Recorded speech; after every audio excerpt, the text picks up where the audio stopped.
In this video, we're going to address some important details about the Callisto protocol's custom graphics development, to not only acquit the Callisto BRDF for being responsible for the poor performance often associated with this game, but this video will also address some skeptical and out-of-touch claims. This video should also concept prepare viewers for the upcoming GPU analysis of the Callisto protocol's pipeline. The BRDF is the last reason why this game is blurry. Striking Distance Studios decided to abuse Unreal's incompetent anti-aliasing for many different graphical features, and these so-called features hurt performance significantly, promoting the use of aggressive upscaling. This is a contradictory decision that should be recognized as a fault, but the devs did look into custom bitmap filtering solution for their BRDF, but ran out of time and didn't ship it. This is why characters in game look more realistic up close, because their low-resolution unfiltered bitmaps don't distort lighting accuracy. Both of these screenshots are rendered at 1080p, whereas higher resolution rendering, most likely used in the presentation, would switch to low resolution bitmaps slower, explaining the first difference in presentation lighting. It is important to properly watch our videos, as we explained that the innovative Callisto BRDF is assigned to specific materials, such as all the visible objects in this scene, while 90% of objects, including the hideous hair, is shaded with Unreal's BRDF, that we specifically stated was extremely poor and dated. It is like this for the entire game, and we are done wasting time on people who refuse to comprehend this fundamental detail with TCP's graphics. The next topic is a bit more legitimate in terms of needing proper discussion. Now, the cost concern with using non-Lambert diffuse models was more valid during the 7th gen era, but supposedly costly models like Oran-Nayar were already explored as viable options on the PS3. The performance difference on the PS3 would be practically nothing on modern hardware running reasonable resolutions, which is why many 8th gen titles transition to newer models easily. Popular engines are just being neglected. But let's compare a full screen's worth of the Callisto BRDF evaluation with a full screen's worth of Unreal's optional Chan diffuse model. As you can see, it's already less than the difference of Oran-Nayar and Lambert on the PS3, but I want people to account for some issues present in the Callisto pipeline. For instance, these other light draws are faster than the Chan GGX BRDF, but these draws shouldn't be costing above 10 microseconds because the draws before these lights wrote 0 pixels and stencils designed to prevent BRDF calculations, yet all these pixel invocations and blank pixels are written, which means something cost around 0.23 milliseconds without being related to the Callisto BRDF calculations. Shading is also slowed by the number of outputs, and the Callisto shades a specular buffer and a diffuse buffer, which is combined at the end, whereas most pipelines shade diffuse and specular in one buffer. The Callisto BRDF could be shaded in a single buffer too, with enough R&D, but the Callisto BRDF is also fed way more high-resolution inputs. This implicates that we are more texture addressing bound than arithmetically bound, and this can be fixed if we eliminate most of these extra inputs. These extra inputs relate to our next important topic, Realis. The Callisto BRDF is not the only technology used for characters. We use this comparison from the paper to show off pure Callisto BRDF results. But the developers went even further with faces, using Realis, which is pretty subtle when you first see it. Here is a comparison between the pure Callisto BRDF results and the photograph. The left side just highlights the difference with an overlay. Now it's pretty clear there are inaccuracies with textures and photogrammetry, and with a little bit of artist time I think better results could have been achieved, but the BRDF richness is already so pleasing we use this comparison in screenshots and people still appreciate the results. But the developers light the pure BRDF results in various angles in reference to their photographs, measure the view-dependent direct lighting, then store the error inside lots of BC7 formats, and render the error data with select face meshes in all the lighting draws. This is Realis, and these buffers bloat the lighting draws. While there is less error with Realis in this animation, it still isn't a one-to-one match, which would be needed to justify the cost of Realis. There are still important asset differences that a BRDF-only approach could fix to catch up with Realis to achieve realistic imperfection. You'll see in the analysis that Realis is expensive to write, and we are able to prevent the pipeline from reading the BC7 textures, providing a massive boost in write efficiency, but these draws would be even faster if they weren't writing blank information in the Realis buffers. Our last video only used screenshots that had Realis removed, so that viewers could still reference the results as Callisto BRDF visuals. Here are some comparisons, but do note that removing Realis also removes local cube maps, so that will affect non-Callisto BRDF objects and eye reflectance. We have evaluated many characters in various scenes and have determined Realis is not the driving force behind character realism. Realis is not just expensive, but it can also cause visual artifacts. The right side shows how we confirm the BC7 Realis textures are removed from the pipeline. This is the second reason why demo presentation and in-game lighting differ. You will only be surprised by this conclusion if you vastly misunderstood the point of this conversation. We are not hyper-focused on faces. We are stating games with more realistic BRDFs have a richer appearance, and the limited objects in the Callisto protocol that are not faces and use the Callisto BRDF further confirm how important a realistic BRDF is to visual richness. We're comparing faces because the paper hyper-focuses on faces with photographic validation, which helps break down the issues at hand. A better BRDF can lead to more optimized graphics, because artists and devs can spend less time compensating with unoptimized approaches that are killing performance in games today.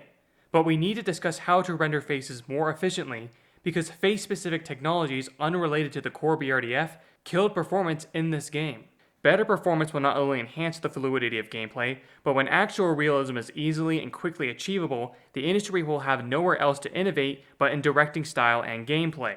Now, maybe that last point was difficult for some people to understand if they're brainwashed into thinking realism is boring or somehow competes with style. I want to make this point very quickly. So take The Legend of Zorro and Requiem for a Dream. These two movies are nothing alike and very artistically unique. Chicken Run and The Nightmare Before Christmas express completely different visuals and style, yet all four of these movies, outside of minimal CGI or special effects, are portrayed through real-world physics. Competent productions know how to work with realism. The only thing shackled here are these people's creativity and imaginations. It is hilarious seeing people whine about how boring reality is, only to demand anime games. Because if we define boring in this context as a lack of uniqueness, lots of anime games are very boring because most of them have the same cel-shaded basic styles, whereas non-game anime media tends to have more distinctive styles, which you may not like, but it's certainly not boring. So next time, when you're watching a modern movie that looks like a Geico commercial, stop blaming physics. He's just toe mapping. And start blaming incompetent and amateur artists who confuse non-realism inspired graphics as something that competes with objective graphic standards. Now, RT reflections have a huge effect on in-game scenes where poor cube maps and non-existent bent normals cause specular glowing, which we can see all over the face, eyes, and teeth. The funny thing about RT reflections is that most of the visual benefit simply comes from disabling poorly implemented cube maps which don't exist in the presentation. There is a lot to discuss when it comes to RT shadows. Now, a lot of credit should go to the developers for recognizing how absolutely worthless a great BRDF is without proper shadows. The slightest definition in shadow lines can define whether or not visuals are mediocre or profound, and it's very difficult to convince people of the importance of this game's custom graphics when the most prominent Google images pull up scenes with deficient shadows. Even with RT shadows enabled, many lights in the game don't cast shadows. 80% of the time, this game looks mediocre because of missing or deficient shadows from a light somewhere in the background. But make no mistake, I despise their decision to use Raytracing as a solution to fix shadow deficiencies, and I'm here to dismantle the flawed perspectives taken in this presentation. First of all, this shot is ridiculous because before Raytracing, this would have been taken care of with noiseless screen space shadows, which was measured as a pretty fast technique in our Days Gone analysis. The shadow map comparison is not exaggerated, it's very representative of in-game high preset shadows. Their first statement is spot on, but you know what else is dangerous to realism? Extreme noise from Raytracing. Now, Raytracing is supposed to be denoised with the default TAA, which we've modified up until this point, because remember, TAA that supposedly denoises requires incompetent smear behavior, and in the end, the incompetent TAA doesn't even fully denoise the image anyway. Neither one of these is realistic, but the left is just a psychotic mess and hypocritical towards the initial goals. Yet the devs brag about the so-called visual improvement, and how efficient their custom RT shadows are, when in reality, they butchered their rasterized shadow performance so badly that they think their RT shadow timings are fine. When analyzing this game, we found that outside of Realis, major performance issues came from unoptimized shadow rendering, which will be further explored in the analysis. But let's break down that scaling comment. The cost of ray tracing is dependent on the main camera's internal resolution, whereas the cost of shadow maps depend on shadow map resolution. Now, we've talked about optimizing shadow resolutions with dynamic resizing, but a bigger problem exists.